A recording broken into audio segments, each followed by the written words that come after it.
ఒక వయసు మళ్ళిన వడ్రంగి యజమానితో, నాకు చేత కావడం లేదయ్యా, పని మానేసి సుఖంగా ఉండాలని అనుకుంటున్నాను అన్నాడు.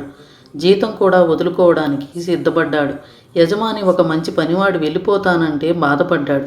చివరగా తన కోసం ఒక చెక్క ఇల్లు కట్టి ఇచ్చి వెళ్ళిపో అన్నాడు. వడ్రంగి విధిలేక సరే అన్నాడు. కానీ పని మీద ఏమాత్రం శ్రద్ధాశక్తులు లేవు. నాసిరకం వస్తువులు వాడి అశ్రద్ధగా ఇల్లు కట్టాడు. గొప్ప కళాకారుడు అసమర్థత వల్ల నాసిరకం కట్టడంగా ముగిసింది.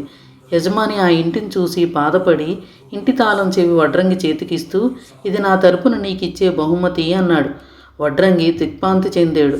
ఎంత పని జరిగింది, అది తన ఇల్లే అని ముందే తెలిసి ఉంటే ఎంత బాగా కట్టుకునేవాణ్ణి అని బాధపడ్డాడు. ఈ కథ మనకు కూడా వర్తిస్తుంది. జీవితం అనే మన ఇంటిని మనకు మనమే నిర్మించుకోవాలి.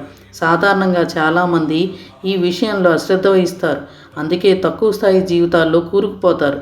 మళ్ళీ అవకాశం వస్తే అంతకన్నా గొప్పగా కట్టుకుంటాం, కానీ జీవితానికి మళ్ళీ రెండో అవకాశం రాదు కదా.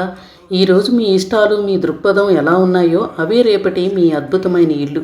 అశ్రద్ధ, నిర్లక్ష్యం, అసమర్థత వదిలి జీవితం అనే ఇంటిని శ్రద్ధగా నిర్మించుకోండి.